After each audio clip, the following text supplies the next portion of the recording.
Hanson Gress, Ka eat with the shu yi, we kashuk ayitin. Jin kat ka ke jin ta kanakaya ha anikak, gunnish cheesh.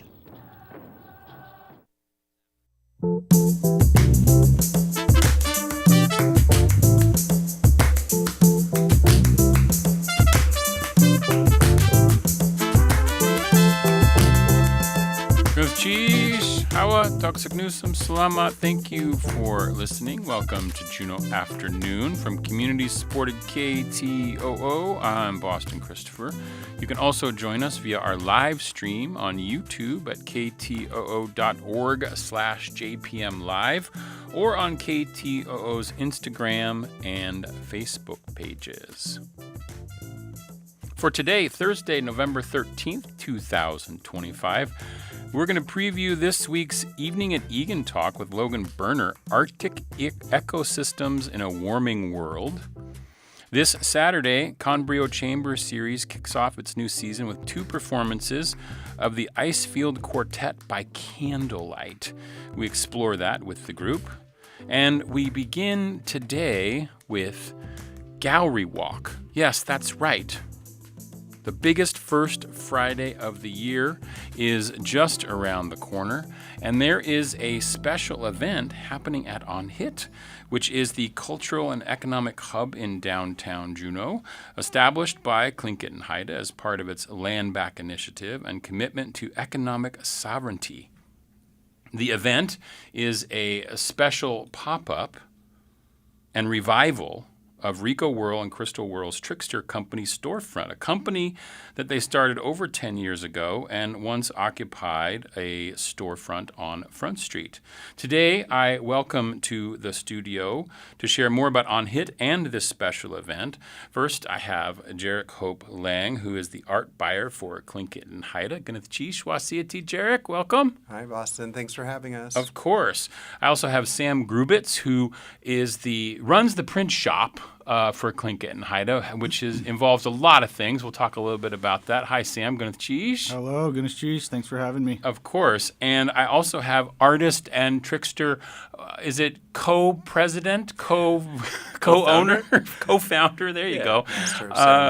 Rico Whirl. Ganithchi Shwasiati. Rico, how are you? I'm good, thanks. And Crystal is currently down in Mexico making art, but sends her best wishes and good vibes. So that's kind of cool. Well, Ganithchi Shwasiati, thank you so much. It's a pleasure to have you all here in the studio to talk about this really cool cultural event that Trickster Co. kind of getting a little bit of a revival. You still have a website and stuff. Mm-hmm.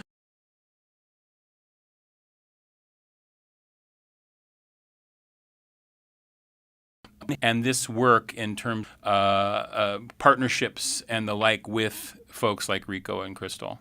Yeah, well, thanks for having us. I wanted to come in and talk today. We're setting up for our show with Crystal and Rico Whirl. I just started back with the tribe in our enterprises again in September. And I knew we had to get things off the ground with some really good local tribal citizens. And with the timeline, 90 days really isn't that long to get prepared for, like you said, the biggest gallery walk of the year. So it made total sense to me to reach out to Crystal and Rico individually as artists and say, look, we have this space, we need to define it. You kind of gave a good intro as to what it is that we're trying to do with economic sovereignty and really promoting our tribal citizens. And so I reached out to them and they were available. And I think kind of the idea initially was, because it's a multi-level space, we have our mezzanine upstairs and the lower level, we have this ability to kind of separate retail and gallery space. That being said, I'm a big fan of Trickster. I always have been from inception, and it kind of encompasses their brand. I recognize that they're individuals as artists, but they have this brand too. So the idea came to me to open up the space upstairs to the public and let that be an homage to Trickster as a company as well. So we're doing a little bit of a hybrid.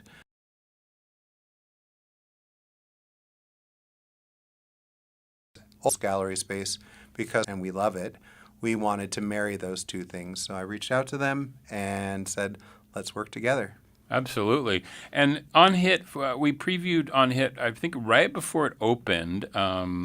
It's downtown at 219 South Franklin Street, and it basically, I described it, as a cultural and economic hub. But there's a bunch of stuff in there, right? There's Sacred Grounds Coffee Shop, there's a retail shop, there's artist and vendor tables.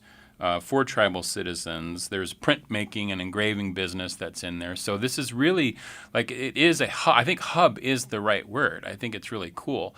And so, Jarek, before I start talking to Rico and Sam here, the idea is that you're beginning this kind of venture with Rico and Crystal with Trickster Company, but the idea is that you want to invite other artists to come in and use the space as well, right? Absolutely, and to know what resources we have available. Rico kind of paved the way for a lot of people, and Crystal, in terms of creating a brand and marketing themselves in a way that was palpable and people could relate to. But not those resources people may not know that we have in our facility. Sam has done a wonderful job upstairs printing, so we're doing indigenous silk screening, printing, engraving, embroidery.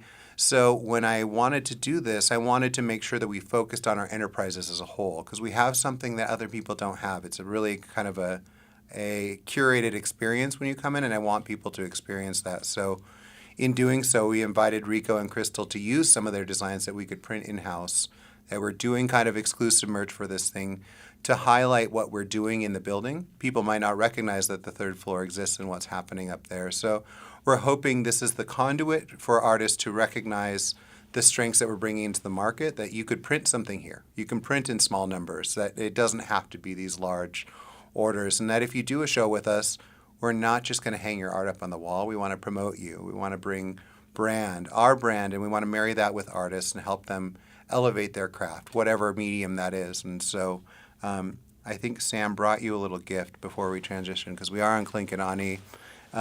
This is kind of a custom piece that we did with Crystal Whirl. Oh. Hold on. Okay. Yeah, all right. And I want you to open it and take a look. But it's just a small work of some of the things that we're doing up here. So I'm opening it's a box. For those on the stream, you can see, but it is, I'm opening this box here.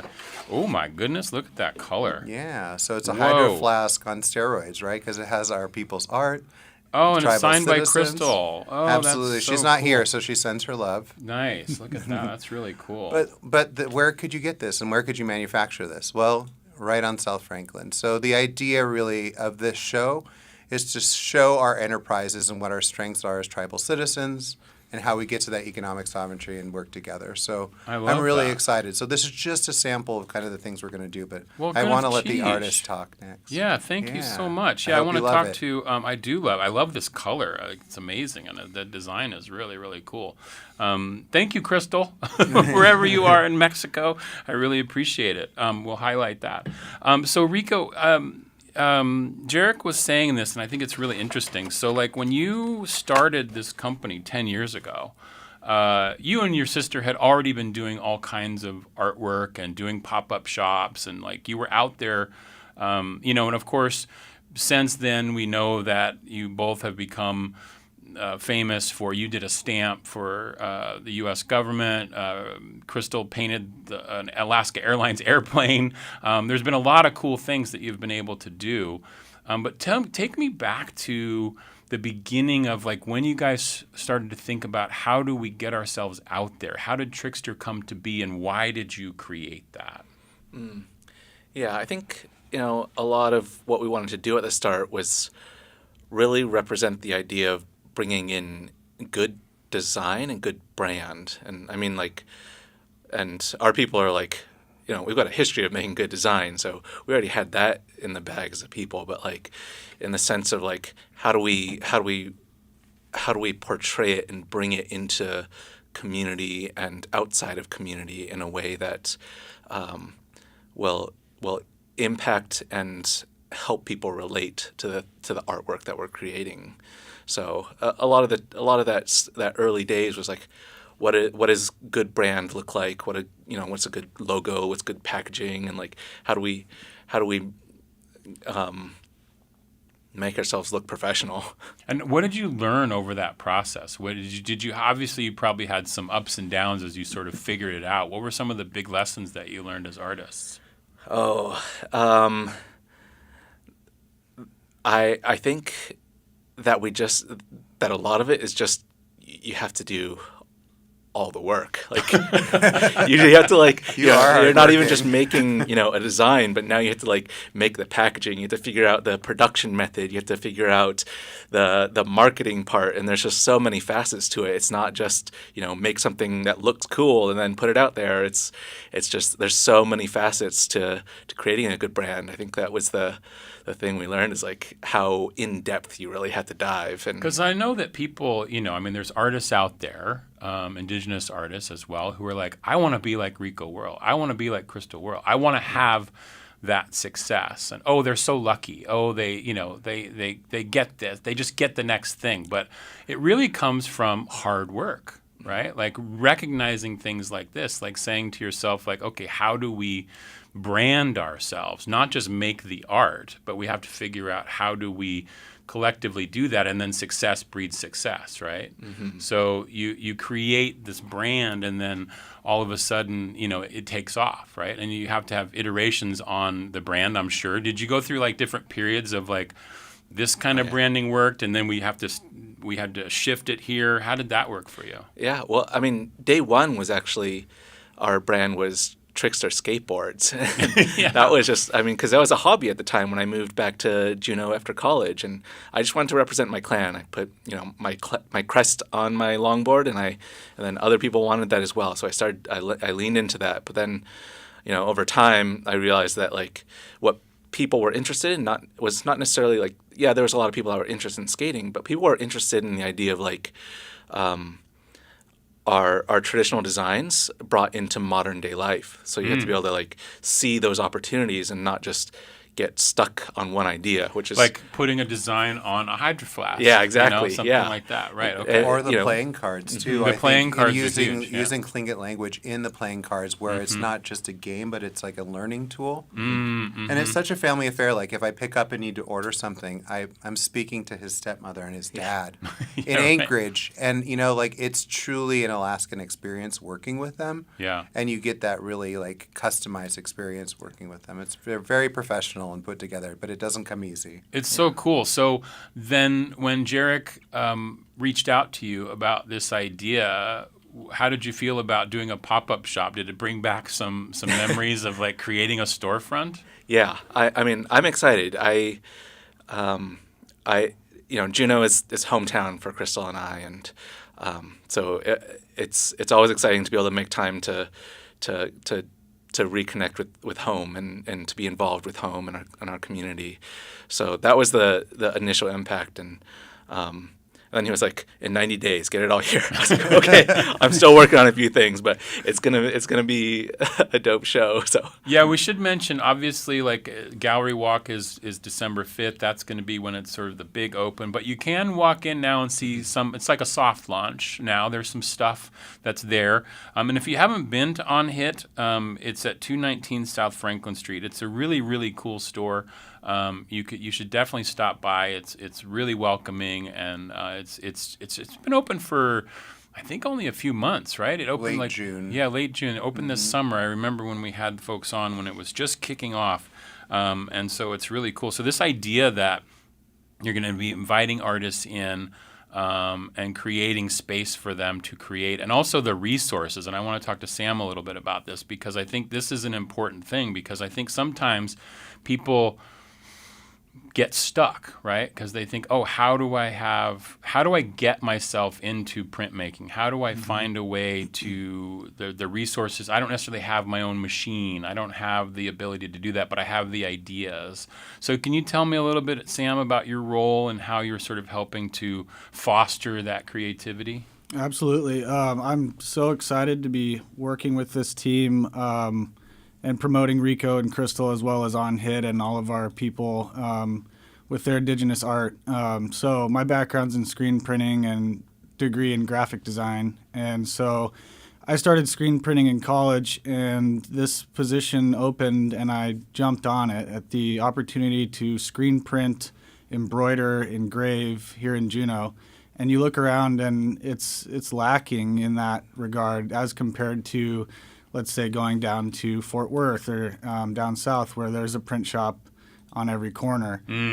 So I'm really excited to bring the opportunity not only to come in and learn and see how the process of screen printing works, because that's my passion, but connecting all these small communities who maybe need basketball jerseys, maybe need T-shirts for an event. And Jarek brought up a good point earlier. We're not limited to there's no minimum order with us. I'm happy to discuss any size project with you and make it come to life. And we've been kind of all over the board connecting the dots with people that need some quality indigenous artwork or artwork for your small business. So Yeah, that's just really excited And even for it. Kuiks. I know that he's printed small numbers for Kuiks. When we had Portugal the Man here, he did our small run for our nonprofit. So, it's accessible. Like, you can walk up and ask for those things. I think that's really important. Absolutely, yeah. That was my question is, so if I'm an indigenous artist and I'm like, I need these resources, what's the best way? Is it to walk into the store during hours and ask for Sam, or is it to talk to people at the front desk? What's the best way to go about it?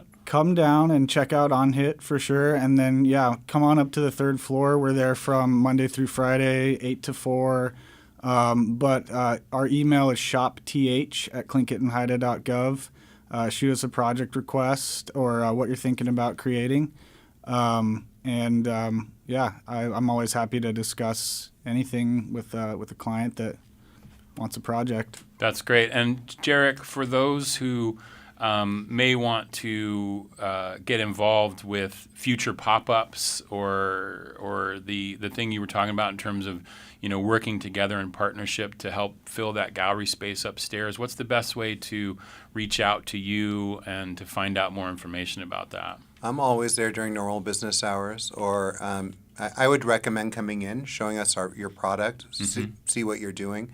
One of the ways this show is intentionally trying to like break through those invisible barriers too is that during this show, Rico last year for a show did on-demand screen printing. I remember that very well. It was a lot of fun. And we are going to mirror that, but the experience now will be that you can take your product upstairs and see where we do our screen printing, and we'll be doing. So we're going to replicate that this year, and by doing that, the idea is to open the doors to the public to say what's going on behind the scenes, because you may not know that our third floor is there. So what we're doing is incorporating the artist, the retail space, the printing space. So it's going to be it's a lived experience. You can walk into the space and understand what we're doing on a daily basis, because Sam knows I go to the third floor all the time. I'm like, I need these, I need them yesterday, and here's your design, and hurry up. Yeah. And that's so much of our business is RFN. Right now, we need things.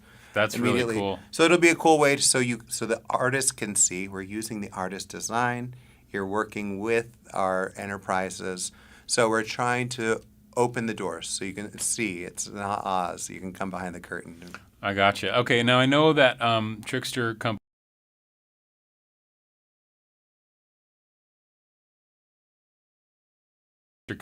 .com, which is where you can go but I'd rather buy it in person, and so I'm going to come to this this pop-up shop that's happening for Gallery Walk. What can I expect? What are you all going to have in terms of your stuff that you used to sell, or there's going to be some surprises, or what are we going to be expecting? Yeah, it's a lot of our classics actually. So we brought out some of our leggings and our apparel.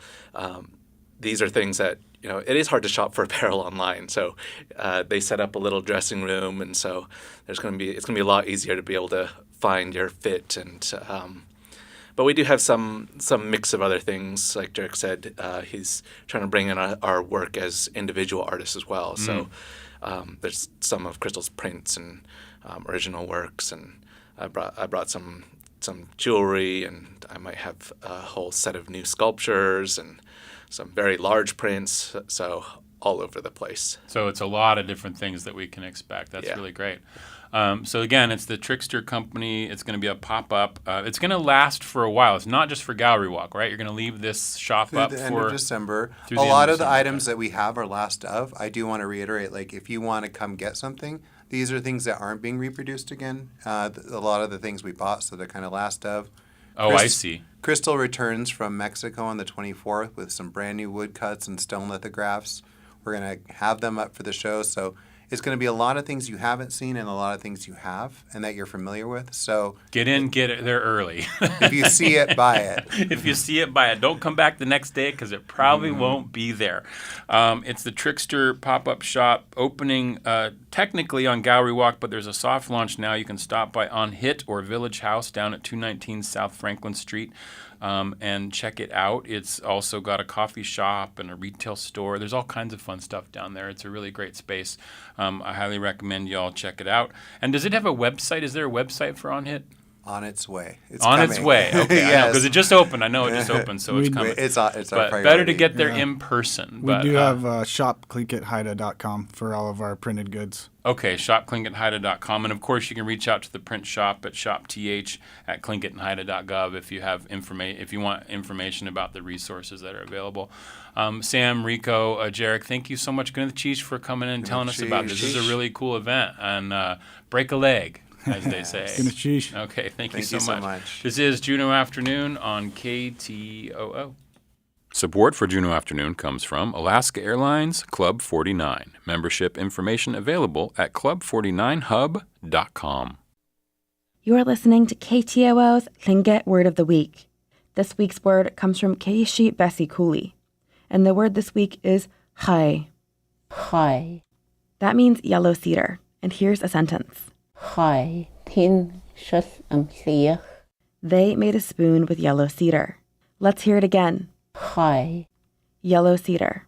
Gunas chish to Juneau Lance Twitchell, Goldbelt Heritage Foundation, and the University of Alaska Southeast for this audio. Keishi Bessie Cooley is Kokhetan and a child of a Yenyedi man. She is from Daislin, Teslin, and grew up spending time in Teslin and around Teslin Lake. She earned a master's degree in Indigenous Languages and Linguistics from Simon Fraser University and interviewed many speakers for the Hashagun language series. She is currently translating projects for the children of the Taku Society. And tune in next week for another Tlingit Word of the Week from KTOO. I'm Dr. Anthony Lazarowitz, and this is Climate Connections. At lots of schools, chicken nuggets, burgers, and pizza are what's for lunch. And Yandel Ramirez, a high school senior in the Bronx, says it's high time to rethink that menu. This is not healthy. We need to show students that there is an alternative choice that they could have. Eating more fresh fruits and vegetables is good for kids' health and for the climate. Research shows that producing meat and dairy creates a lot of heat-trapping carbon pollution. So as part of a group called the Plant-Powered Youth Steering Committee, he's pushing for more plant-based foods in schools. This past summer, he and other teens from across the U.S. went to Washington, D.C. and met with elected officials and members of the USDA. We talked about establishing a minimum fiber requirement in school meals, ensure plant-based meal options like beans, peas, and lentils are offered on a daily basis.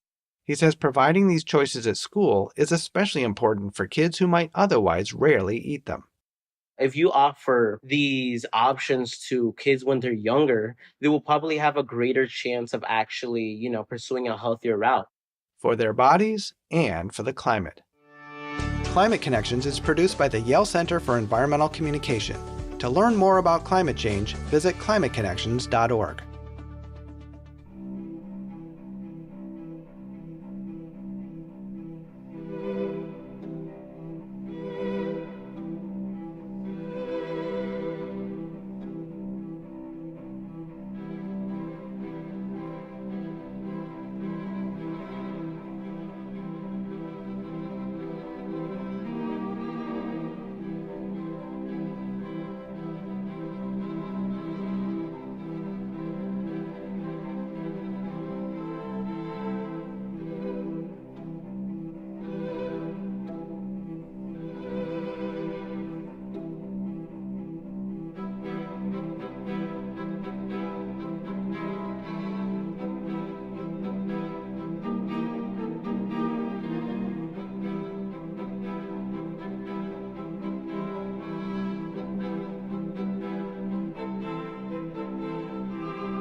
listening to community-supported Juneau Afternoon on KTOO at 104.3 Juneau, 91.7 Juneau Auk Bay, and online at ktoo.org. I'm Boston Christopher. That's a little Philip Glass string movement number 5, I believe.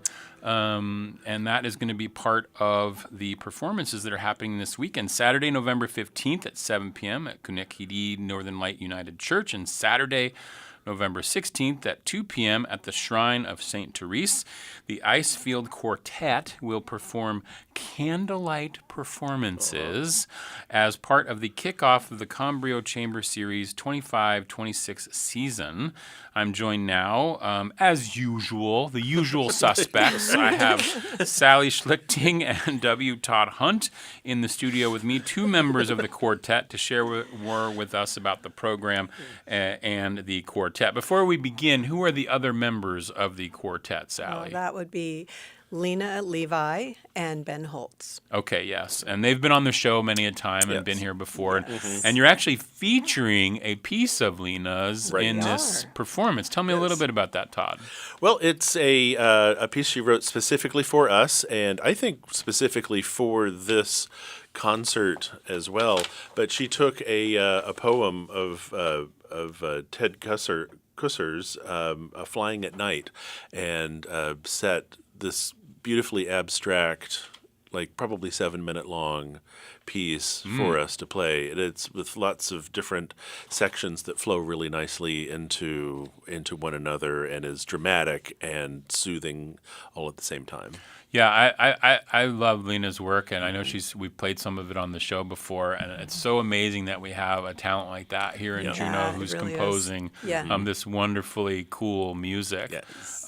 So let's back up a step. Sally, remind everyone about the Cambrio Chamber Series and what that involves. Yeah, so this is our 25, 26, let's see, it's probably our my 9th season of doing this. And these are pay-as-you-can concerts featuring chamber music performed mainly by local musicians, and just offers them a real opportunity to really express their talent and share that with the community, and also kind of spread chamber music and that smaller ensemble concept that we don't get to hear enough of, in my view.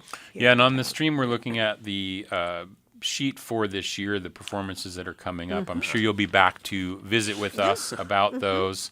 There's one at the end of January, one at the end of February, and then middle of March. That's right. And you can go to Cambrio on Facebook. That's right. And you can find out all about the season that will be coming up. But we're opening the season this weekend, November 15th and 16th, with the Icefield Quartet. So tell me first a little bit about the Icefield Quartet and how it came to be.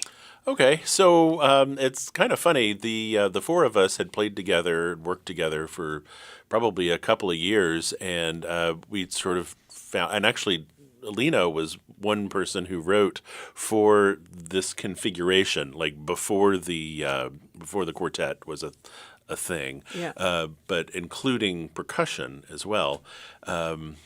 That was Romeo. And that was it was her Romeo piece. Remember, Orpheus Project did a whole Romeo festival. Yeah, and she had a piece that we did as well. And it's like, well, this combination works really well. And so we started looking for music and arranging music and writing music. And the 4 of us have a great time. Started playing more and more together and thought, hey, we might have a thing here. And decided to form an actual named group. Right. That's pretty fun. And what are the instruments that are in the quartet, or does it change up? Because I know, Todd, you play a variety of things. So it's flute, and sometimes Sally plays alto flute or piccolo, bass flute, whatever. Yeah. I play clarinet almost exclusively with the group. I don't think I haven't bass clarinet. Bass clarinet. That's true. Yeah. But not really saxophone or anything else with it. So it's basically flute, clarinet, and then violin or viola that Lena plays, and cello. Yeah. With Ben. Yeah. So it's an interesting mix. It's not quite like a string quartet.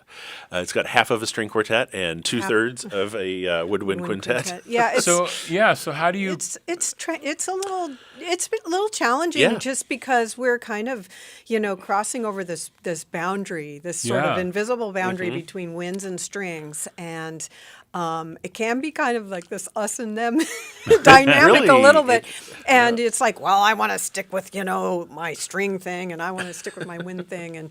And so listening across those instrumentation, listening across and blending, and playing together and playing learning together. the physical language. Yeah. Like We Sally and breathe. I have our own thing. Being Yeah. wind players Yeah. that we do, the string players have their own things that Yeah. they do.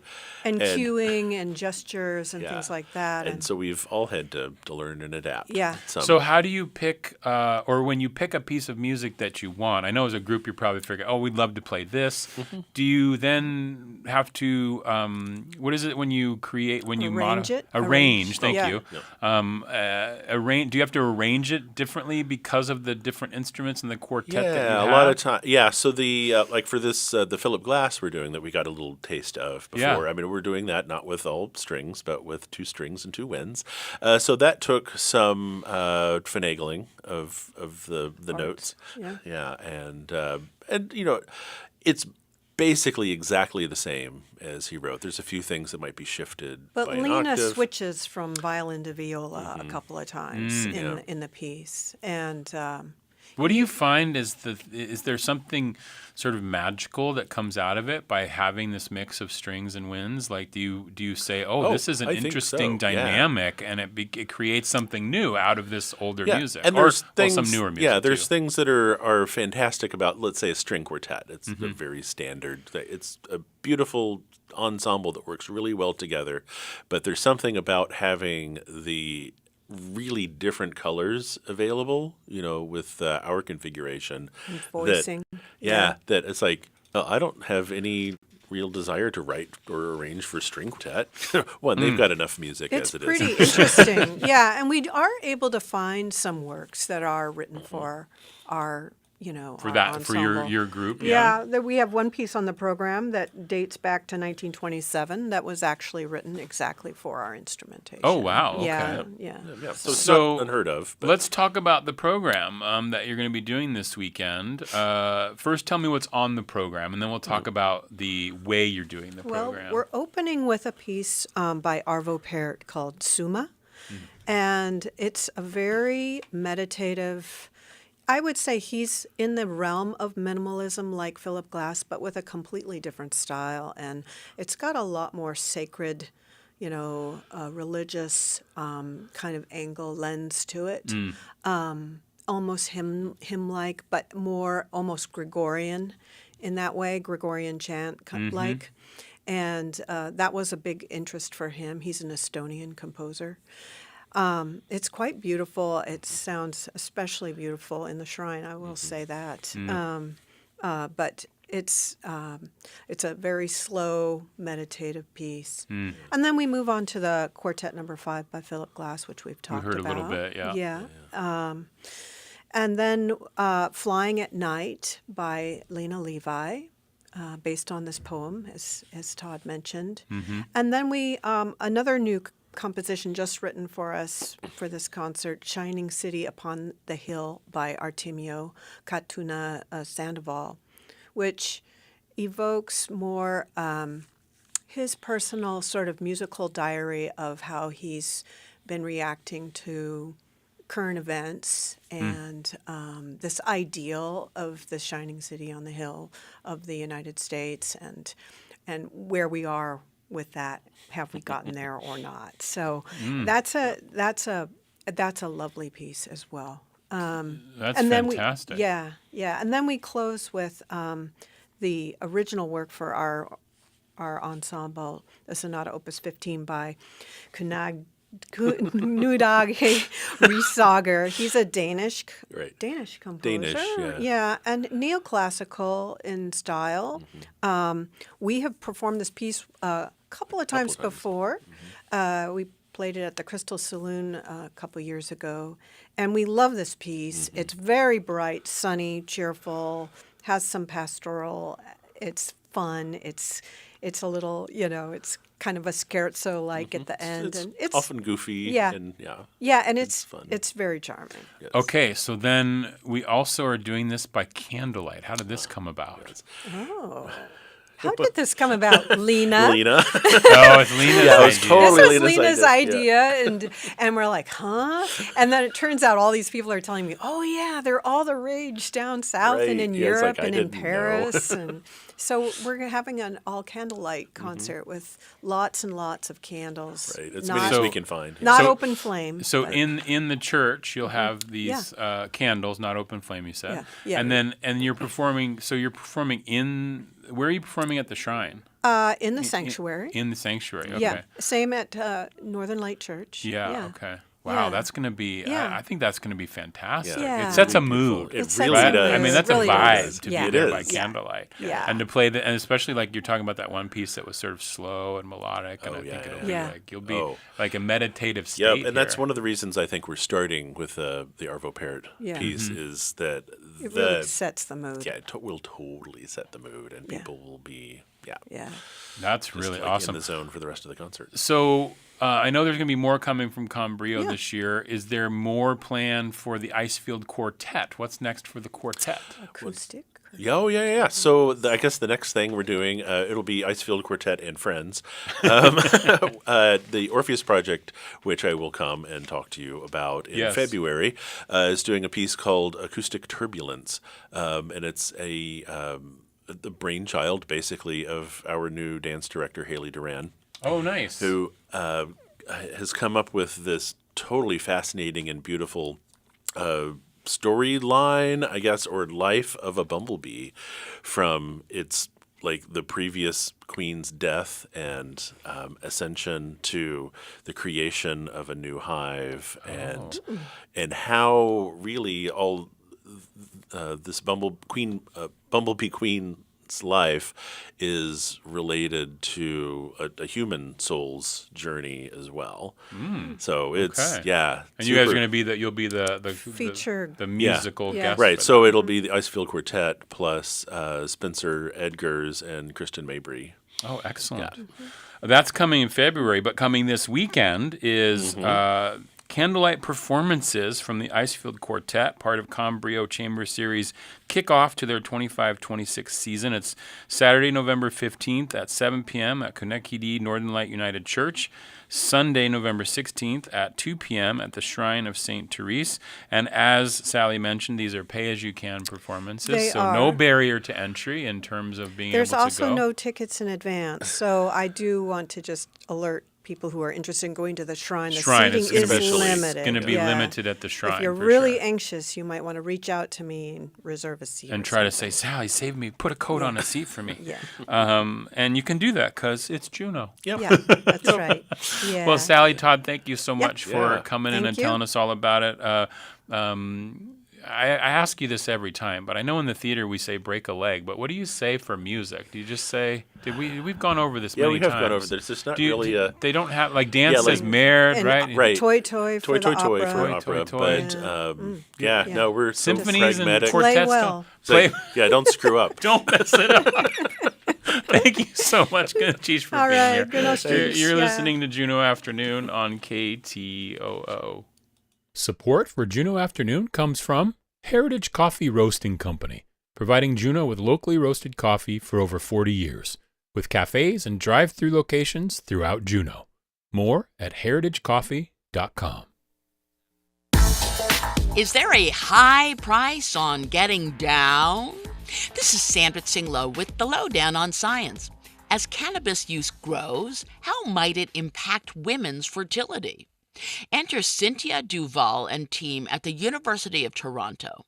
They're studying how cannabis affects egg cell development, looking at oocytes. These are unfertilized cells that develop into the mature eggs released during ovulation. Oocytes in a dish were exposed to THC, which is what makes people high.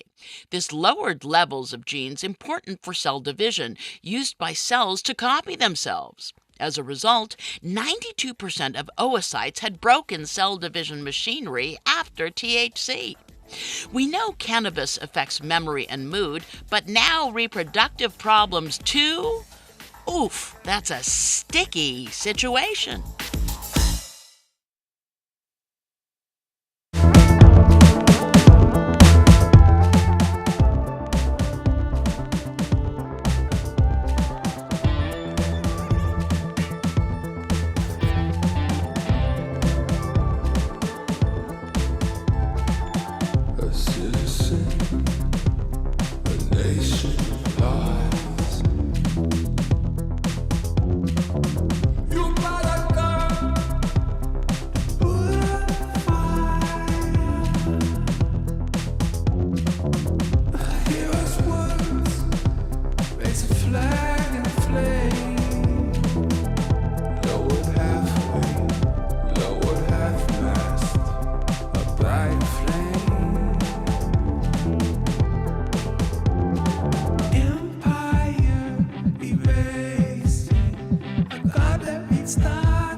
You're listening to Juneau Afternoon from Studio 2K at KTOO, dedicated to Carolyn Hobbs Peterson. I'm your host, Boston Christopher. That's the new single from Yatsing, and they have a new album coming out soon. You can find that on the streaming services. Just search for it, Yatsing. That's a new single, and they're on tour right now with Portugal the Man, which is really cool. They were all part of that benefit concert last year, so I thought I'd play that today. The Evening at Egan lecture series continues out at the University of Alaska Southeast this Friday night, November 14th at 7 p.m. That's tomorrow, with Dr. Logan Berner, titled Arctic Ecosystems in a Warming World. We're going to get to that. Dr. Berner is the new assistant professor of forest ecology at UAS. He studies forest and Arctic ecosystems, particularly with the impacts of climate change. Welcome to the show. Swasiti, how are you today? I'm doing wonderful. Thanks so much for having me on. Of course. And of course, we're also joined by Dean of the School of Arts and Sciences, Karen Salkaitis. Swasiti, Karen. Hey, I'm so glad to be here. Thanks for always having me, Boston. Of course. And this is the penultimate evening at Egan. Yeah. And there is one more that you'll come back in a couple weeks and preview. Oh, yes, I will. The Winter Fire Showcase. Thank you, Lily Hope. That will be fun. That's a preview of all kinds of things that is done by professors out at UAS to showcase the work that they do, which is kind of cool. Yeah. Now, Dr. Berner, you were here, I want to say it was last year sometime maybe, or maybe it was 2 years ago. I can't remember exactly when, but you were on the show before when you were doing a talk, and you were working at a different place. Tell me about your journey from northern Arizona and how you got to UAS. Sure. Well, I'm originally from Gustavus. Okay. And I grew up here in Juneau, went to UAS as an undergrad, went through the environmental science program, and left for about 17 years. Became an academic nomad, going to various graduate degrees, and eventually ended up as a professor down at Northern Arizona University, where I was working on NASA-funded research studying impacts of climate change on the North. And after doing that for a period of time, my wife got a position back here in Juneau. And so we moved home, and kind of magically, this position opened up at UAS. That was just a perfect fit for me. Okay, so Karen, tell me, did you just reel him in? Is that how it happened? Okay, so what really happened is last year, I mean, we've been plotting this, I think, for a little while, knowing that we wanted this position back in forest ecology. And then I went, I joke that I plotted. I did not plot this. There was two scientists who were like, Logan, we would love to have this position back. And I was like, yeah, I don't know who Logan is. And then they were like, what if you got to know Logan, heard Logan speak. And so Jason Fellman, who is the director of the Alaska Coastal Rainforest Center, was like, you should come to ACRC and hear Logan lecture. So last year, was it last year or was it the year before? No, I think it was last year, 2 years ago. Something like that, a year or two ago. Was I dean or provost at the time? Ooh, I think you were provost. Okay, so it was last year.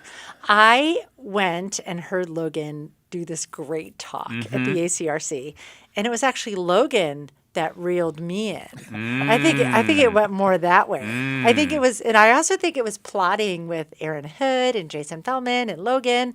I think they were like, let's do this. Whoosh, with Sulcitis, So Logan gave this great talk and he's such a good speaker. And I'm a science nerd, and I think it was a lot of plotting that was happening behind the scenes. But they were like, let's get Sulcitis to think it's their idea.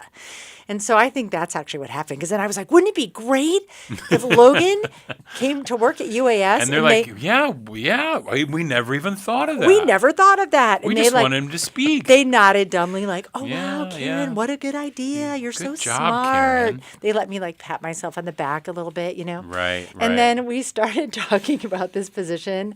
And I just think it's really cool that Logan's office now in our brand new, beautiful science building is right down the hall from his former mentor.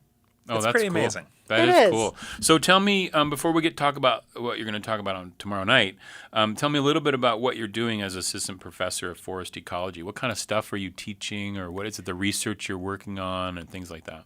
Sure. So this is my first term, so I'm really kind of getting my feet under me at the moment. But I'm teaching a class this term called Forest Ecology and Management in the Tongass. It's kind of an overview of regional forest ecosystems and management issues. And so going forward, I'm planning on spinning up a number of kind of field-oriented forest ecology, very hands-on learning classes, trying to get students out onto the land, really engaged in science. That's really cool. And so this talk then tomorrow, it's titled Arctic Ecosystems in a Warming World. What are we going to be talking about?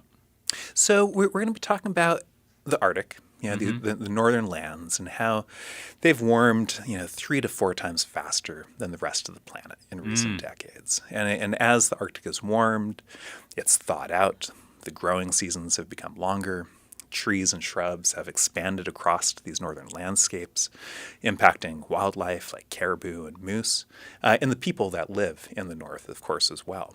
And all those sorts of Arctic changes then have ripple effects that extend out of the Arctic to the global society more broadly. I see. Okay. So it's affecting, so that can affect everything else, basically, is what you're saying. Yeah. That even though the Arctic is facing the brunt of climate change, there are also ecosystem changes underway that then accelerate climate warming. And that warming doesn't just stay in the north.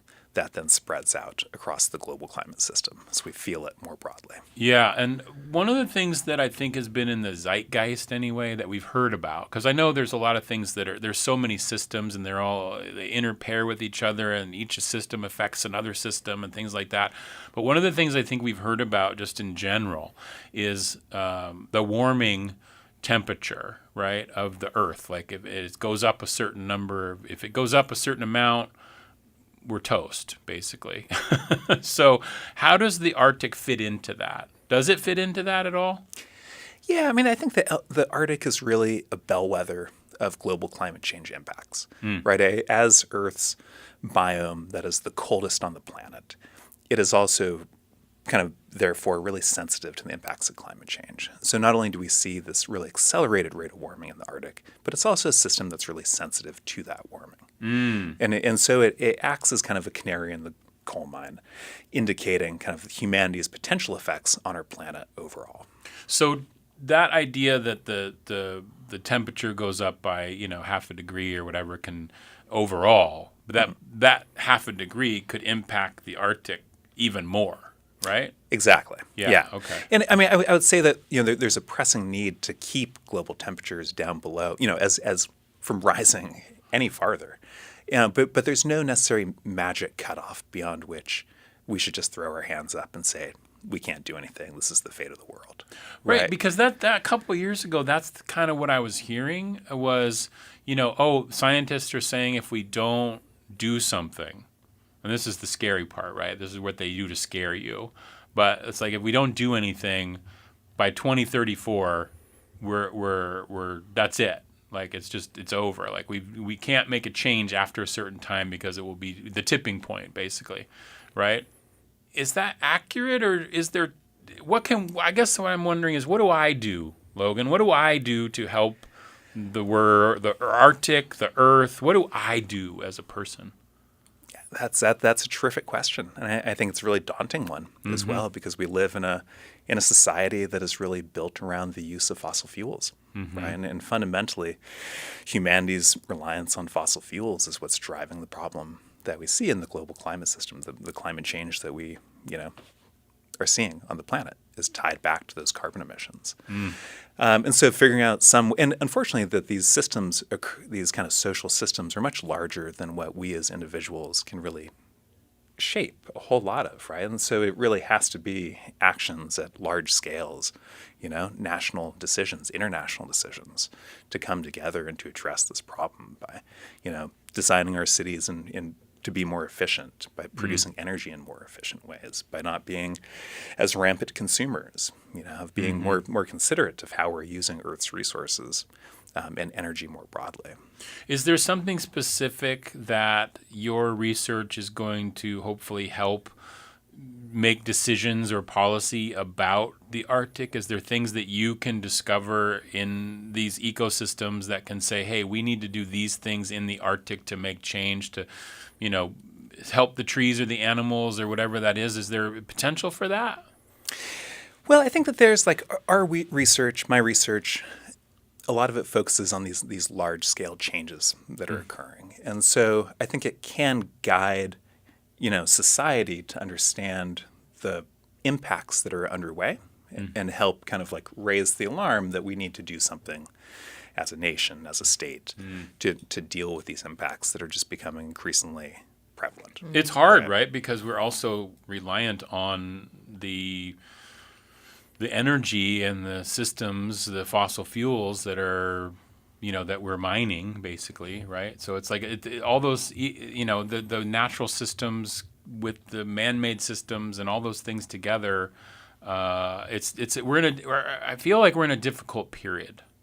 And in terms of choice and opportunity or change that we need to make, right? So we need to be more educated, is what I'm getting at, I guess.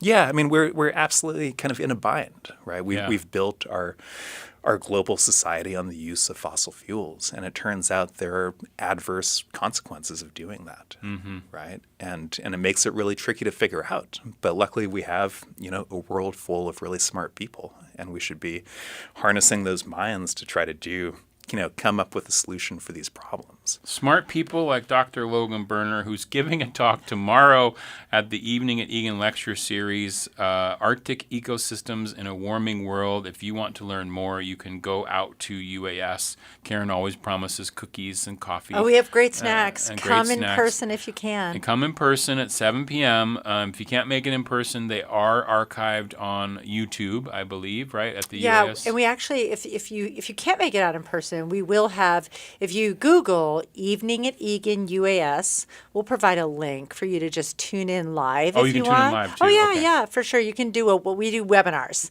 Okay. And so you can just tune in right into the webinar while Logan is talking. We have a lot of people that tune in online, and then we do also archive them. You archive them. Yeah, for Okay. sure. Great. But we do this year, our lectures have been really packed. And so I do like to give a shout out to the Juneau community because they've been coming out this year, really excited about the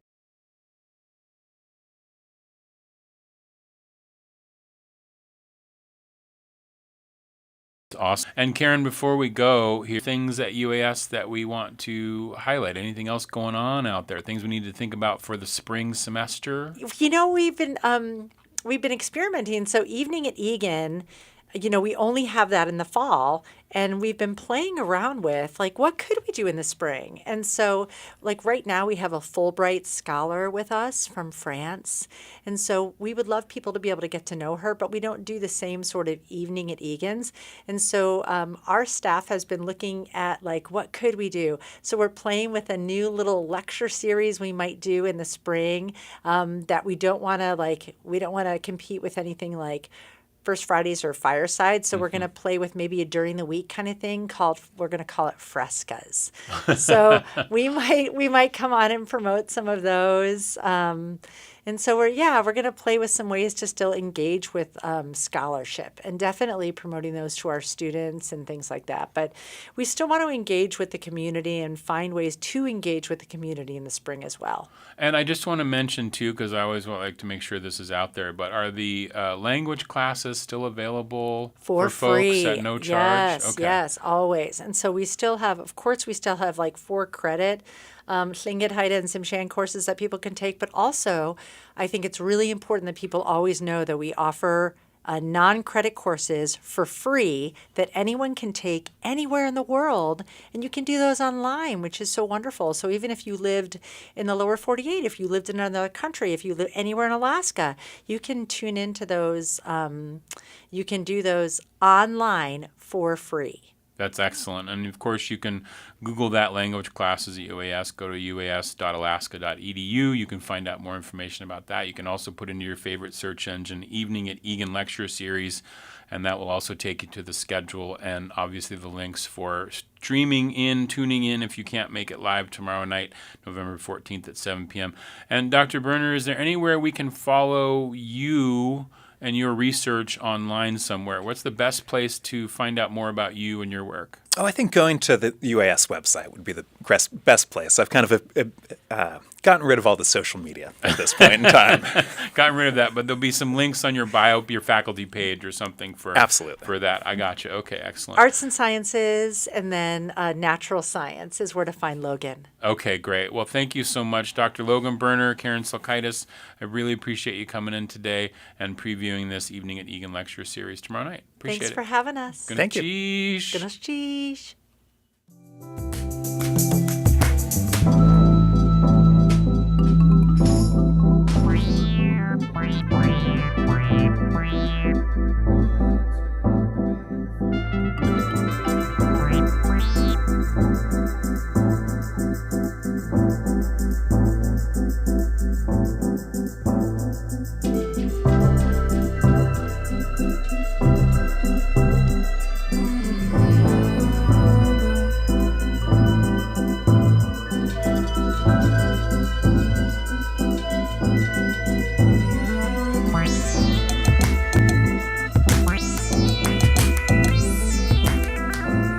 That will wrap it up for today's Juneau Afternoon.